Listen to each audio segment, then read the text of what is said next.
Unë në fakt nuk jam alergjik fort ndaj qytetërimit otoman, bile nuk jam fare. Neil Ferguson, një ndër historiani më i quotuar sot për momentin, i cili ka shkruar dhe biografin me autorizim të Kissinger, po ka shkruar dhe një libër të mrekullueshëm, Imperium, ku bën fjalë për shtrihen e perandorisë otomane, e quan civilizimin otoman një ndër 6 civilizimet e rëndësishme që ka pasur bota. Kështu që është ignorancë që ta cilësosh një prapambetje e të tjera si jemi mësuar t'i veshim neve qytetërinë, por nuk dua të zgjatem në këtë, mund të bëjmë debat një herë tjetër kur të duash për sa i përket kësaj teme. Për rëndësinë, për të mirën dhe të këqijat që pati ai pushtim, pse dua të them diçka, t'ju tregoj diçka shikuesve tanë që Skënderbeu vërtet bëri një luftë të lavdishme dhe ishte një gur themeli në identitetin tonë kombëtar, për formimin.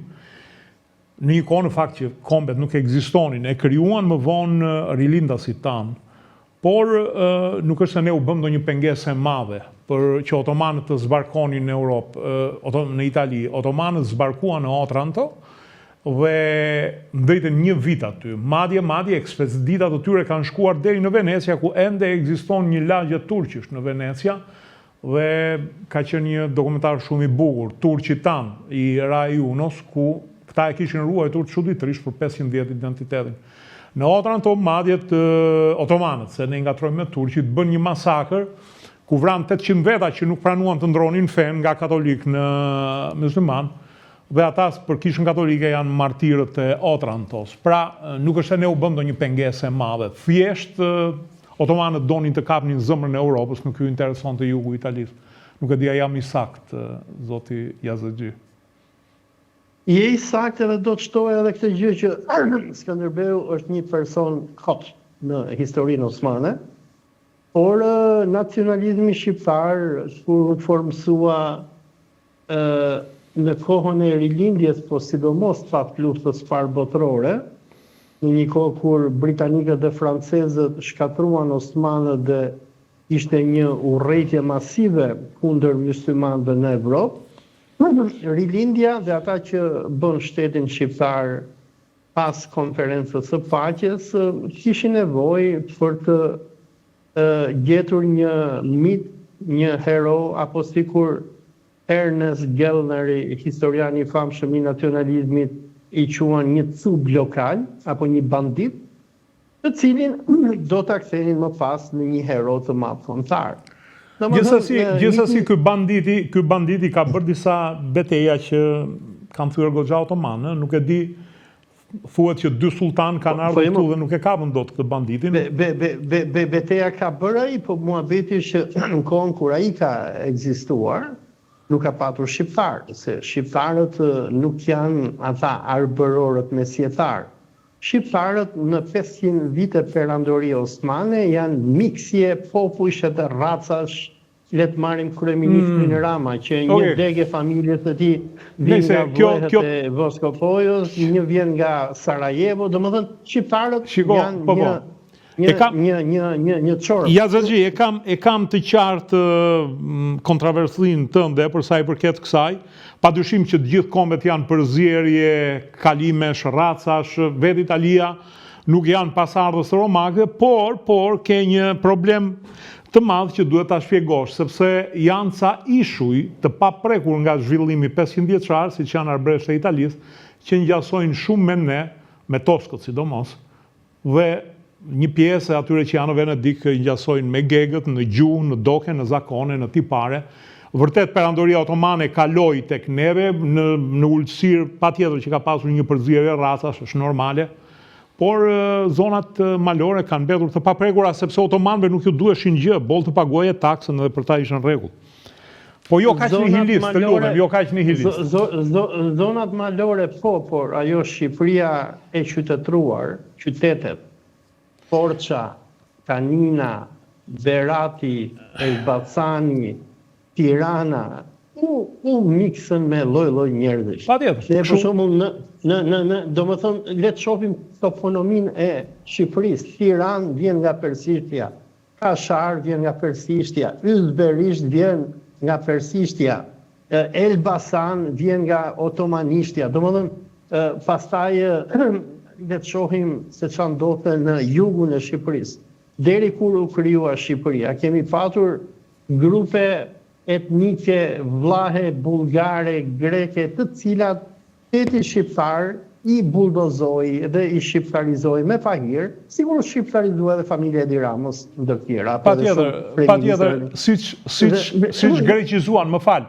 Gjysma e Greqisë sot është vllahe, kështu që nuk ka ndonjë çudi që shtetet nacionale tentuan në homogenizimin e këtyre. Sikurse dhe Greqinë e bën arvanitët që ishin shqipfolës, të cilët u asimiluan me dëshirë dhe u bën felen. Okej, nuk të pëlqen ta thuash ishin shqiptar. Se shiko, më ka bërë përshtypje nacionalizmi, ti antinacionalist, është i çuditshëm. Për shembull, njëri i quante grekët shqiptar, po që flasin greqisht. Tani se ka filluar edhe kjo, Ukraina si t'i quajnë rusofon. Unë nuk e di se si mund të jetë njëri mund të jetë rusofon, por nuk është rus, ose shqipfolës, por nuk është shqiptar, pa pasur gjuhë tjetër. Kur kam bërë doktoratën në Firenze, në Instituto Universitario Europeo, Olsi, me qenë se e ke bërë në Firenze, dhe unë ti e di shumë mirë që ashtu si që ne kemi toponime perse ose otomane, italianët vetë kanë toponime gjermanike që nga Lombardia, që vjen nga Longobardët, për mos vazhduar më tutje, ose shumë toponime arabe në jug. Po kjo nuk e pengon formimin e një kombi, Po kombet formohen, po muhabeti është që kombet janë si puna e groshës, e fasulës. Që kur e bën fasulën, do futesh groshën, do futesh qepën, do futesh domaten, do futesh mishin, do t'i zjesh edhe del fasulja. Domethënë, kombet janë trazim dhe gatim i shumë grupeve etnike, fetare në disa raste, dhe njerëzve me kultura nga më të ndryshmet. Dhe, domethënë, teza ime është, domethënë,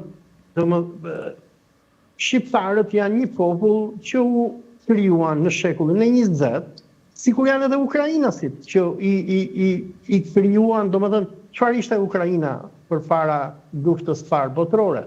Ishte Poloni. Më fal, ishte pjesë e perandorisë ruse, pastaj u nda. Kjo nuk ka asnjë çudi. Rumunët vetë janë të tillë, grekët vetë. Bile po të them edhe një kuriozitet, ADN-ja e grekëve është 100% turke. 100%. Dhe kjo nga studime italiane, nga studime serioze. Çka tregon që grekërit vetë, si kom, janë pinjoll të otomanëve. Që janë boshti i Turqisë së sotme.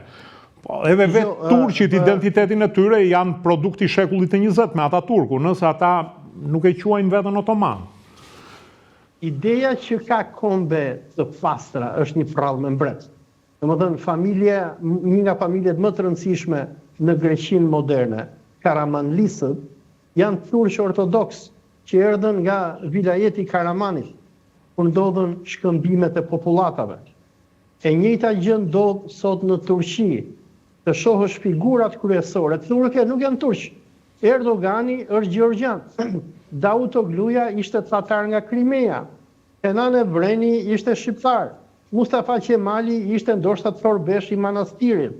Më falë se këtë Kenan Evreni që ishte shqiptar, ishte Kenan Evreni? Shqiptar, po ka qenë ai generali që bëri grushtin. Okej, faleminderit. E njoh shumë mirë, po faleminderit që e përmend që pas ka dhe shqiptar. Po ka shumë shqiptar, biles po të shkosh në Turqi dhe ta njohësh nacionalizmin turk, turqit flasin për bejaz turk edhe kara turk. Kara turk i thonë turqit e zi, ndërsa bejaz turk i thonë turqit e bardhë. Dhe kur shkon viziton Fjallabie Stambollin, në duke vizituar Kuçovën, se ke të njëjtat fytyra pak a shumë. Janë musliman të bardhë, që kanë ardhur nga Bullgaria, kanë ardhur nga ajo që ne sot njohim Shqipëri, nga Greqia, nga Kosova, e tjerë, dhe këta persona u turqizuan. E njëjta gjë ndodhi edhe në Shqipëri. Një nga kryeministrat e parë të Shqipërisë, Pandeli Evangjeli, të dikush shkon edhe lexon fondin austriak që kemi në Institutin e Historisë aty në Tiranë, ata thonë që ai nuk dinte të fliste shqip, fliste rumanisht me austriakët. Sigurisht e Salahuddin Shkoza, që u bë ministri i luftës i qeverisë Pandeli Evangeli, që ishte etnik turk, që nuk dinte asnjë fjalë shqip. Dhe puna është se çfarë ndodhi shqiptarëve, ashtu sikur ndodhi edhe turqëve dhe grekëve, se nacionalizmi ishte një ide shoviniste, raciste, që urrente fqinjin e tjerë, ashtu sikur në Greqi ndodhi helenizim me dhunë i arvanitëve, i slavëve bulgar, i vlehëve. Madje ata si bën masakra ndaj çambe kanë bërë akoma më të egra ndaj maqedonasve, ndaj bullgarëve të veriut. Ndaj bullgarëve. Domethënë, unë kur i shoh grekët, unë i njoh nga janë grekët. Nëse është grek i zi dhe brun, pak më i zi se sa unë, më brun se sa unë, unë e kuptoj që ai është nga Peloponezi, është nga zonat e Athinës. Se ata janë me origjinë ndoshta egjiptiane, se kur Aleksandri i Madh shkoi në Egjipt, si duhet ta sjell shumë egjiptian, apo të shikosh kretasit, grekët e Kretës, ata janë të zdister, janë arab. Kurse kur i shikoj këta grekët që janë të bardhë, ta janë ose vleh ose bullgar, zonat e Selanikut, është një libër që ka bërë një historiane greke, quhet Fields of Wheat, Fields of Blood, e harrova emrin asaj, për e tregon masakrat që bëri shteti grek, pas luftës parë ballkanike kur pushtoi zonat e Selanikut, ku përveç dobimit që u bë turqëve dhe muslimanëve shqiptar, shumë prej të cilëve u quan në Samsung të Turqisë e tjerë, gjenocidi më i madh ndodhi kundër ortodoksëve bullgar. Domethënë zonat që nga Follorina e deri në Aleksandropolis, për ata që kanë shkuar me makinë, e din sa po kalon Kapshticën që kalon për në Kristaloprigji, që është autostrada që të çon deri në kufirin e Turqisë. Këto zona kanë qenë zona bullgare dhe vlehe. Por shteti grek i helenizoi me pahir. Dhe ti shohësh më ekstremistët e nacionalistëve grek sot nuk janë atinjotët, janë selanikacit. Persona të cilët 100 vite më herët nuk ishin grek. Dhe ashtu sikur u prodhua një popull i ri grek, u shpikën grekët, se edhe termi grek nuk, domethënë, vjen nga latinishte, nënkuptoi ndjekësit e ritit bizantin, ndërsa termi që grekët adoptuan për veten e tyre ishte Helenos, dhe nga që mendoni që ne jemi pasardhësit e helenëve të lashtë, që ata nuk janë, dhe u zëvendësua termi që otomanët gjetën nga bizantinët dhe ruajtën, që i quanin Rumeliot, apo Orumqi, dhe këta njerëz që i quanin veten Romans, apo Rumeliot, si pasojë e nacionalizmit francez, ideve të iluminizmit francez.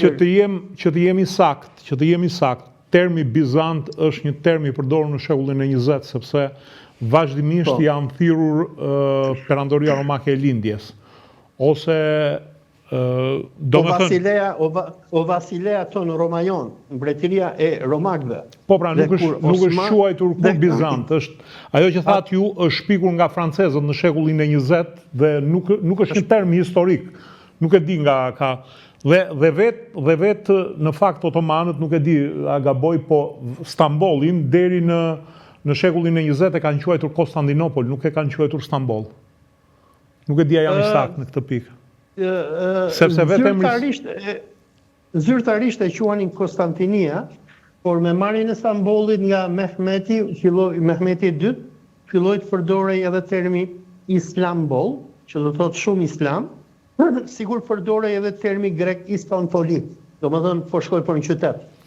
Por kur Ataturku nisi reformat turqizuese, duke turqizuar veten parin, duke i dhënë mbiemër të vetit Ataturk, edhe pse Ataturku s'ka asnjë lidhje me turqit, edhe Konstantinopolis apo Konstantinopolit ju ndryshua zyrtarisht emri dhe u bu Istanbul, që përdoret. Mos ja u thuaj këtë turqëve, se kur ja u thash një herë ekuipazhit të një nëndese turke që ishte në Durrës, desh më vram, domethënë. Po mos isha zëvendës ministër, mund të ma bënin Dermanin.